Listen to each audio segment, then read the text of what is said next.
Hello dear students, welcome to Doctor Logics. पिछले lecture तक हमने इलेक्ट्रोलिसिस का क्वालिटेटिव एनालिसिस का पार्ट कवर कर लिया था, एप्लीकेशंस पढ़ ली थी अच्छी तरीके से। ठीक है, आज हम करेंगे क्वांटिटेटिव एनालिसिस ऑफ इलेक्ट्रोलिसिस। ठीक है, क्वांटिटेटिव एनालिसिस मतलब हमने ये पढ़ लिया पिछली बार कि क्या मिलेगा। ठीक है, अगर हम electrolysis of aqueous copper sulphate कराते हैं तो क्या प्रोडक्ट्स मिलते हैं, एक्वस NaCl कराते हैं तो क्या प्रोडक्ट्स मिलते हैं, ये सब हम डिस्कस कर चुके हैं कि कौन से प्रोडक्ट्स मिलेंगे। आज के लेक्चर में जो हम शुरू करेंगे वो क्या है, कितना अमाउंट मिलेगा। समझ आया? पिछले लेक्चर तक हमने कवर किया क्वालिटेटिव, क्वालिटेटिव मतलब क्या मिलेगा। आज हम करेंगे क्वांटिटेटिव मतलब कितना मिलेगा। ठीक है, तो कितना मिलेगा वाला जो पार्ट है वो हमें कौन बताता है? Faraday's law. तो बहुत इंपॉर्टेंट है, मेंस के ऊपर भी, मेंस में भी इसके ऊपर न्यूमेरिकल आने के चांसेस रहते हैं। ठीक है, और आसान है, ऐसा नहीं है कि मुश्किल है। जो मैं आपको तरीका कराने वाला हूँ फैराडेज लॉ के न्यूमेरिकल सॉल्व करने का, वो बहुत आसान तरीका है। ध्यान से समझेंगे तो आराम से हो जाएगा। ठीक है, तो फैराडेज लॉ,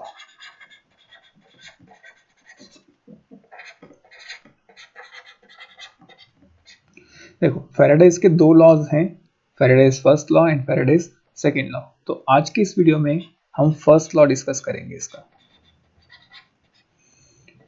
ठीक है, Faraday's first law.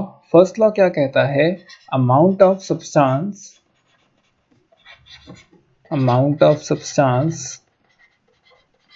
obtained at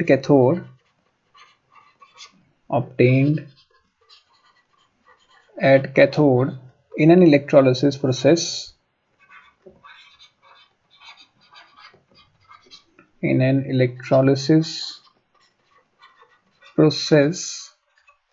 is directly proportional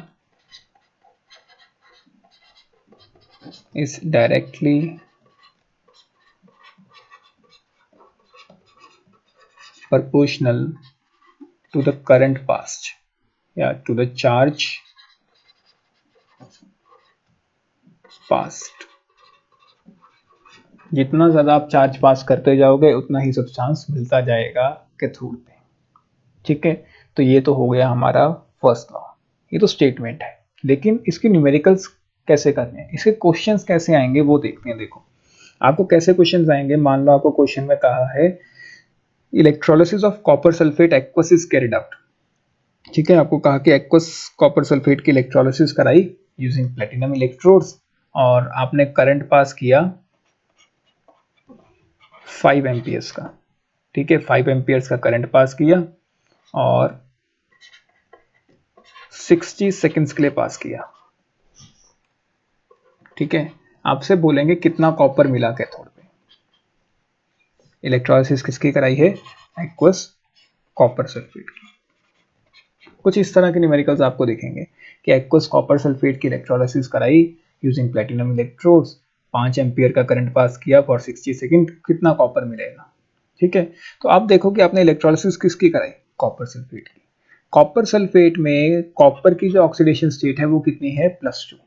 copper की जो ऑक्सीडेशन स्टेट है वो कितनी है? +2। और अगर मुझे इसको कॉपर में कन्वर्ट करना है तो 2 इलेक्ट्रॉन गेन करवाने पड़ेंगे। तो आप ये रिएक्शन लिख लो जो आपको बनाना है, जिससे बनाना है। कॉपर बनाना है, कहाँ से बनाना है? कॉपर सल्फेट से। सल्फेट की मुझे रिक्वायरमेंट नहीं है क्योंकि मुझे तो कॉपर बनाना है, तो कॉपर +2 अकेला लिख लिया। ठीक है, तो इसका मतलब क्या है? अगर मुझे 1 मोल कॉपर जनरेट करना है तो मुझे 2 मोल इलेक्ट्रॉन चाहिए होंगे, और मुझे पता है 2 मोल इलेक्ट्रॉन पे कितना चार्ज होता है। देखो 2 फैराड, आपने 2 इलेक्ट्रॉन लिखे हैं ना यहाँ, तो इलेक्ट्रॉन की जगह बस F लिख दो। F मतलब फैराड है, इलेक्ट्रॉन की जगह बस क्या लिखना है? F लिखना है। तो 2F कूलम्स, इसका यूनिट क्या आएगा? कूलम। आपने क्या करना है? इलेक्ट्रॉन की जगह F लिख दिया, 2 as it is. 2F coulombs electricity pass करने से 1 मोल कॉपर मिलेगा। तो मैंने कितनी इलेक्ट्रिसिटी पास की वो निकाल लो, charge is current into time. ठीक है, ये तो हमने पढ़ा है फिजिक्स में कि जो चार्ज होता है वो क्या होता है? Current into time, Q is IT। तो हमने चार्ज निकालना है, करंट हमने लिया हुआ है 5 एम्पियर, टाइम लिया हुआ है 60 सेकंड, तो कितना हो गया? 300 कूलम। अब देखो 2F कूलम से 1 मोल कॉपर मिल रहा था। ठीक है, तो 1 कूलम से कितना कॉपर मिलेगा? 1/2F moles copper. हमने चार्ज पास किया है 300 कूलम्स का, तो 300 कूलम से कितना मिल जाएगा, 300/2F मोल्स कॉपर।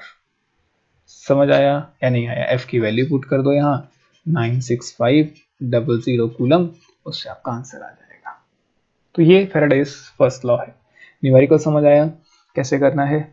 चलो अब इसके कुछ न्यूमेरिकल डिस्कस करते हैं जिससे आपको फर्स्ट लॉ बड़े अच्छे तरीके से समझ आ जाएगा। ठीक है, चलिए क्वेश्चन डिस्कस करते हैं। पहला क्वेश्चन है हमारे पास, calculate the electricity in terms of Faraday required to produce 40 gram aluminium from aluminium oxide. देखो मैंने आपको क्या कहा, जो निकालना है और जहां से निकालना है वो एक रिएक्शन लिख लो। मुझे चाहिए एल्यूमिनियम, एल्यूमिनियम मुझे निकालना है एल्यूमिनियम ऑक्साइड से। अगर मैं एल्यूमिनियम ऑक्साइड देखूं तो उसके अंदर एल्यूमिनियम की जो ऑक्सीडेशन स्टेट है वो +3 है। तो मतलब मुझे एल्यूमिनियम +3 को कन्वर्ट करना है एल्यूमिनियम में। बताओ मुझे कितने इलेक्ट्रॉन्स ऐड करने पड़ेंगे? बिल्कुल सही, 3 इलेक्ट्रॉन्स। फिर मैंने आपको क्या कहा कि E की जगह बस F लिख दो, तो मतलब 3F कूलम्स अगर इतनी इलेक्ट्रिसिटी पास करूंगा तो 1 मोल एल्यूमिनियम मिल जाएगा। 1 मोल एल्यूमिनियम का मतलब 27 ग्राम। तो मतलब 27 ग्राम अगर मुझे एल्यूमिनियम चाहिए तो मुझे कितनी इलेक्ट्रिसिटी पास करनी पड़ेगी? 3F coulomb. तो 1 ग्राम एल्यूमिनियम अगर मुझे निकालना होता तो मुझे कितनी इलेक्ट्रिसिटी पास करनी पड़ती? 3F/27 Coulomb's. लेकिन मुझे 1 ग्राम नहीं, मुझे कितना चाहिए? 40 ग्राम। तो 40 ग्राम एल्यूमिनियम अगर मुझे निकालना है तो मुझे कितनी इलेक्ट्रिसिटी देनी पड़ेगी? 3F/27 into 40, this much Coulomb's. Faraday में ही बोला है तो F को एज इट इज रहने दो, सॉल्व कर लो, ये आपका आंसर आ गया। आसान है क्वेश्चन। ठीक है, अगला क्वेश्चन प्रैक्टिस करते हैं। Second question, how many coulombs are required to produce 20 gram calcium from molten calcium chloride. तो देखो मुझे कैल्शियम निकालना है कैल्शियम क्लोराइड से। अब बताओ कैल्शियम क्लोराइड में कैल्शियम की ऑक्सीडेशन स्टेट क्या होती है? +2। तो कैसे निकलेगा? 2 इलेक्ट्रॉन ऐड करके। इलेक्ट्रॉन की जगह F लिख दिया, मतलब 2F कूलम से 1 मोल कैल्शियम मिल जाएगा। 1 मोल कैल्शियम मतलब 40 ग्राम। तो 40 ग्राम कैल्शियम के लिए मुझे 2F कूलम्स इलेक्ट्रिसिटी चाहिए। ठीक है, तो 20 ग्राम के लिए कितनी चाहिए होगी? 1F coulomb. 1F कूलम मतलब 96500 कूलम, क्योंकि F की वैल्यू क्या होती है? 96500। कोई डाउट? तो ये तो हो गया हमारा पहला पार्ट। सेकेंड पार्ट में क्या है? For the reduction of 1 mole MnO4- to Mn+2। देखो MnO4- से आपको जाना है Mn+2 में। अच्छा मुझे ये बताओ MnO4- में मैंगनीज की ऑक्सीडेशन स्टेट क्या होती है? बिल्कुल सही, +7। तो मतलब मुझे +7 से इसको कन्वर्ट करना है किसमें? +2 में। बताओ कितने इलेक्ट्रॉन्स ऐड करने पड़ेंगे? 5 इलेक्ट्रॉन्स। तो मतलब 5 इलेक्ट्रॉन्स अगर मैं ऐड करूंगा तो ये कन्वर्जन हो जाएगी। तो देखो 1 मोल MnO4, 1 मोल MnO4- ऐसा नहीं है कि सिर्फ प्रोडक्ट ही 1 मोल होता है, रिएक्टेंट से भी आप कंपेयर कर सकते हो। तो 1 मोल MnO4- के रिडक्शन के लिए हमें कितने इलेक्ट्रॉन लग रहे हैं? 5 इलेक्ट्रॉन। 5 इलेक्ट्रॉन मतलब 5F कूलम। यही तो पूछा था आपसे कि 1 मोल MnO4 की रिडक्शन के लिए आपको कितनी इलेक्ट्रिसिटी लगेगी। कोई डाउट? तो ये हो गया हमारा second part. For oxidation of 1 mole H2O to H2O2। देखो इसके अंदर हम ऐसा करते हैं, ये थोड़ा सा पार्ट रब कर देते हैं। तो देखो आपसे क्या पूछा था कि आपके पास H2O है, आपको इसको कन्वर्ट करना है O2 के अंदर। अब बताओ H2O है और O2 में लेके जाना है, तो H का तो कोई काम ही नहीं है, तो मैं इसको ऐसे लिख लेता हूँ O-2 को मुझे कन्वर्ट करना है O2 के अंदर। देखो मैंने आपको बैलेंसिंग करते हुए सिखाया था कि पहले नंबर ऑफ एटम्स बैलेंस करो। यहाँ 1 एटम है, यहाँ 2 एटम है। पिछले केस में 1 मैंगनीज थे तो मैंने बैलेंस नहीं किया, लेकिन यहाँ पे बैलेंस करना पड़ेगा क्योंकि यहाँ बैलेंस नहीं हो रखा। तो एक का ऑक्सीडेशन स्टेट -2, तो 2 का कितना हो गया? -4। यहाँ पे एक एटम का भी 0 आएगा तो 2 का भी कितना आ जाएगा? 0। तो मतलब ऑक्सीडेशन हो रही है क्योंकि नंबर लाइन पे आगे जा रहे हैं। कितने इलेक्ट्रॉन्स ऐड होंगे यहाँ पे? 4 इलेक्ट्रॉन्स। ऑक्सीडेशन में प्रोडक्ट साइड पे इलेक्ट्रॉन ऐड करते हैं। तो देखो 2 मोल्स O चार्ज -2 की ऑक्सीडेशन के लिए कितने इलेक्ट्रॉन लगे? 4 इलेक्ट्रॉन। ठीक है, 2 मोल O-2 की ऑक्सीडेशन के लिए मुझे 4F कूलम्स इलेक्ट्रिसिटी चाहिए। अब मुझे बताओ कि वाटर के अंदर कितना O-2 होता है? एक ही होता है। तो 1 मोल वाटर अगर मैं ये लेता हूं तो उसके अंदर तो सिर्फ क्या होता है? 1 मोल O-2 ही होता है। तो 1 मोल O-2 की ऑक्सीडेशन के लिए मुझे कितने इलेक्ट्रॉन्स चाहिए होंगे? कितनी इलेक्ट्रिसिटी लगेगी? 2F Coulomb's. कोई डाउट? समझ आ गया? क्लियर है ये चीज? नोट कर लो, फिर अगला क्वेश्चन प्रैक्टिस करते हैं। चलिए, ये है हमारा third question. Consider the following reaction. आपको एक रिएक्शन दे रखी है। What is the quantity of electricity in coulombs needed to reduce 1 mole of dichromate to chromium ion? देखो, Cr2O7 होल चार्ज -2 से आपको कन्वर्ट करना है Cr+3 और आपको रिएक्शन दे रखी है, तो और क्या चाहिए? रिएक्शन तो पहले गिवन है। देखो, 6 इलेक्ट्रॉन लग रहे हैं 1 मोल की रिडक्शन के लिए, तो सिंपल सा है। तो 1 मोल Cr2O7 होल चार्ज -2, इसकी रिडक्शन के लिए कितनी इलेक्ट्रिसिटी लगेगी? 6F Coulomb's. कोई डाउट? ये तो आसानी हो गया, आराम से आ गया। ठीक है, रिएक्शन दे रखी है तब तो कोई दिक्कत ही नहीं, फिर तो बहुत ही आसान हो जाएगा काम। अगला question, fourth question, how many hours does it take to reduce 3 mole Fe+3 to +2? तो आपको क्या करना है? +3 को कन्वर्ट करना है +2 में। बताओ कितने इलेक्ट्रॉन्स ऐड करें? बिल्कुल सही, 1 इलेक्ट्रॉन ऐड कर देते हैं। तो 1 मोल Fe+3 को रिड्यूस करने के लिए कितने इलेक्ट्रॉन्स चाहिए? 1 इलेक्ट्रॉन मतलब 1F कूलम। ठीक है, तो 3 मोल Fe+3 को रिड्यूस करने के लिए कितनी इलेक्ट्रिसिटी लग जाएगी? 3F coulomb. लेकिन आपसे तो पूछा है टाइम, और करंट कितना दे रखा है? 2 एम्पियर। तो हमें पता है Q इज IT। ठीक है, चार्ज हमने निकाल लिया 3F कूलम्स और करंट आपको दे रखा है 2 एम्पियर। यहाँ से टाइम आ जाएगा। तो टाइम जो आएगा इनिशियली वो आएगा 3 × 96500/2, लेकिन ये सेकंड्स में आएगा। आपसे पूछा है आवर्स, तो आवर्स सेकंड्स को अगर आवर्स में कन्वर्ट करना है तो आप किससे डिवाइड करोगे? बिल्कुल सही, 3600 से। तो दिस मच आवर्स। कोई डाउट? नोट कर लो इसे, फिर अगला क्वेश्चन प्रैक्टिस करते हैं। अगला क्वेश्चन है, a current of 600 milliamperes was passed through a solution of silver nitrate for 15 minutes and this much of silver was deposited. अब देखो, यहाँ पे इलेक्ट्रोकेमिकल इक्विवेलेंट पूछा है। इलेक्ट्रोकेमिकल इक्विवेलेंट क्या होता है? Amount of substance obtained, amount of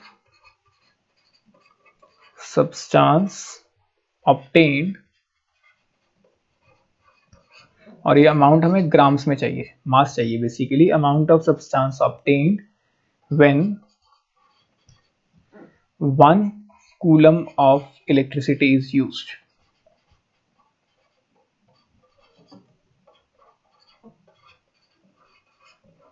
ठीक है, इलेक्ट्रोकेमिकल इक्विवेलेंट समझ आ गया क्या होता है कि जब हम 1 कूलम इलेक्ट्रिसिटी यूज करते हैं तो कितना अमाउंट मिलता है। तो देखो, यहाँ पे दिया करंट, दिया टाइम, दिया, तो इलेक्ट्रिसिटी निकाल लें। Q is IT। ठीक है, करंट है मिली एम्पियर्स में, तो डिवाइडेड बाय 1000, तो ये एम्पियर्स में कन्वर्ट हो जाएगा। और टाइम आपको दे रखा है मिनट्स में, तो इसको सेकंड्स में कन्वर्ट कर देते हैं। तो जब आप इसको सॉल्व करेंगे ये आएगा 540 कूलम्स। ठीक है, तो इसका मतलब 540 कूलम जब आपने इलेक्ट्रिसिटी पास की तो कितना सिल्वर मिला? 0.55 ग्राम्स। तो 1 कूलम से कितना मिलेगा? 0.55 डिवाइडेड बाय 540, तो ये आंसर आएगा आपके पास 0.0010। ठीक है, तो जो इलेक्ट्रोकेमिकल इक्विवेलेंट होता है उसको हम Z से डिनोट करते हैं। तो ये चीज क्लियर हो गई। इलेक्ट्रोकेमिकल इक्विवेलेंट क्या है? It is the amount of substance obtained in grams by using 1 coulomb of electricity. ठीक है, तो इसे नोट कर लो, फिर अगला क्वेश्चन प्रैक्टिस करते हैं। चलिए, अगला है हमारा 6th question, calculate the electrochemical equivalent of copper. कुछ नहीं गिवन, सिर्फ आपसे बोला इलेक्ट्रोकेमिकल इक्विवेलेंट बताओ। और इलेक्ट्रोकेमिकल इक्विवेलेंट अभी अभी हमने पढ़ा है क्या होता है, amount of substance obtained when 1 coulomb of electricity is used. अब ऐसे केसेस में आपको क्या करना है, आपको कॉपर का इलेक्ट्रोकेमिकल इक्विवेलेंट बनाना है, तो कॉपर बनाइए एक ऐसे आयन से जो सबसे स्टेबल ऑक्सीडेशन स्टेट है कॉपर की। तो कॉपर की सबसे स्टेबल ऑक्सीडेशन स्टेट कौन सी होती है, +2। ठीक है, तो इसका मतलब ये चीज करने के लिए 2 इलेक्ट्रॉन ऐड करने पड़ेंगे। तो इसका मतलब अगर मैं 2f कूलम्स इलेक्ट्रिसिटी यूज करूंगा तो 1 मोल कॉपर मिलेगा। 1 मोल कॉपर मतलब 63.6 ग्राम, क्योंकि यहाँ एटॉमिक मास 63.6 गिवन है। तो इसका मतलब 1 कूलम से मुझे कितना अमाउंट मिल जाएगा, 63.6 डिवाइडेड बाई 2f। तो 1 कूलम से इतना ही ग्राम मिलेगा, तो यही आपका इलेक्ट्रोकेमिकल इक्विवेलेंट होगा। तो इसे कैलकुलेट कर लीजिए, तो Z की वैल्यू कितनी आ गई, 63.6 डिवाइडेड बाई 2 इंटू 96500। विदाउट, आसान है ये चीज़, नोट कर लो इसे। तो ये कुछ क्वेश्चंस हैं फैराडेज फर्स्ट लॉ पे। ठीक है, बहुत आसान न्यूमेरिकल्स हैं, सीबीएसई में इससे ज़्यादा कुछ नहीं पूछा जा सकता, इवन की मेंस में भी इससे ऊपर आने के चांसेस बहुत कम होते हैं। ठीक है, इसे नोट कर लो। अगले वीडियो में हम पढ़ेंगे फैराडेज सेकंड लॉ।